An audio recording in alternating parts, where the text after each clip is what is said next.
Guys পুনৰ এটা নতুন ভিডিঅ'লৈ আপোনালোকক অৰুণাচলৰ পৰা সকলোকে স্বাগতম জনাইছোঁ। আজি আমি ৰাতিপুৱা যাবলৈ ওলাই আছোঁ অৰুণাচলৰ একেবাৰে শেষৰ ফালে ITBPৰ কামৰ কাৰণে। যিহেতু অৰুণাচলতে আছোঁ তো আমাৰ কামবোৰ প্ৰায় বেলেগ জেগাত হৈ আছে। আজি গৈ আছোঁ আমি লুংগাৰ, মাগো আৰু চুনা এই তিনিটা জেগাত। আৰু এই তিনিটা জেগাৰ ফালে ইমানেই অক্সিজেন কম যাৰ কাৰণে আমি কেম্পৰ পৰা ওলাওঁতে সকলো আমি কাপোৰ পিন্ধি ওলাব লগা হৈছে, মাস্ক চাস্ক লগাই লৈ আহিব লগা হৈছে, নহ'লে তাতে বহুতে ৰাফলি বতাহ ওলায়। তো যাৰ কাৰণে আমি এনেকৈ যাব ওলাইছোঁ। তো গৈছোঁ ৰাস্তাত গৈ কি হয় আপোনালোকক গৈ দেখুৱাই আছোঁ বাৰু কি হয়। চ' গাইছোঁ গ'ল গাড়ীখন ষ্টাৰ্ট কৰি ৰাখিব লগা হৈছে, নহ'লে ইয়াতে 0 ডিগ্ৰী চেলচিয়াছ চলিছেতো, ডিজেল গাড়ী লৈ গ'লে ইয়াতে গাড়ী বন্ধ হৈ।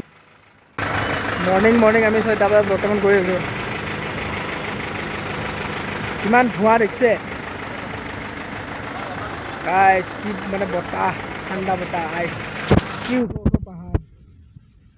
মৰ্ণিং টাইমৰ ভিউ, প্ৰায় 6টা বাজাই নাই, 6টা ওচৰা ওচৰি। তো আমি যাই আছোঁ এতিয়া বৰ্তমান টাৱাঙৰ ফালে। জাগাৰ নাম হ'ল লুংচা লাংগাই। বহুত ডেঞ্জাৰ জেগা, অফ ৰোড হয় কাৰণ ইয়াতে বেলেগ গাড়ী নচলে, অফ ৰোডৰ ৰাস্তা কেৱল। ইয়াতে কেৱল এইবিলাক গাড়ীহে যাব পাৰে, এইবিলাক গাড়ী, কাৰণ অফ ৰোডৰ ৰাস্তা খুব ডেঞ্জাৰ, যাৰ কাৰণে এনেকুৱা বহুত ডেঞ্জাৰ। আৰু গৈ দেখুৱাই আছোঁ কেনেকুৱা মজা লাগে।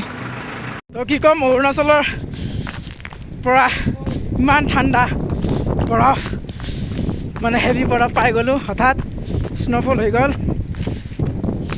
এইখিনিয়ে আছিল হেভি স্ন', চাৰিওফালে স্ন' বঢ়িয়া স্ন', মজা, কি ক'ম আৰু। বন্ধুসকল मैं आसो बर्तमान, ये जगह कौन सा नाम था, ये क्या जगह नाम था? मागो। चुना दिस इज चुना, मागो हाँ, ये है ये तो हल मागो। और यार पानी, ये पानी बरफ हो गई देखिसे मोर हाथत, ये पानी टुकुरा, पानी तलर बरफ, किमान मजा लगे। চ' গাইছ, অৰুণাচলৰ পৰা ঘৰলৈ উভতাৰ টাইমত চেলা পাছত ইমানে বৰফ, তো এইখিনি এনজয় কৰিলোঁ। ভ্লগটোত এইখিনি আছিলে, সকলোকে বাই বাই।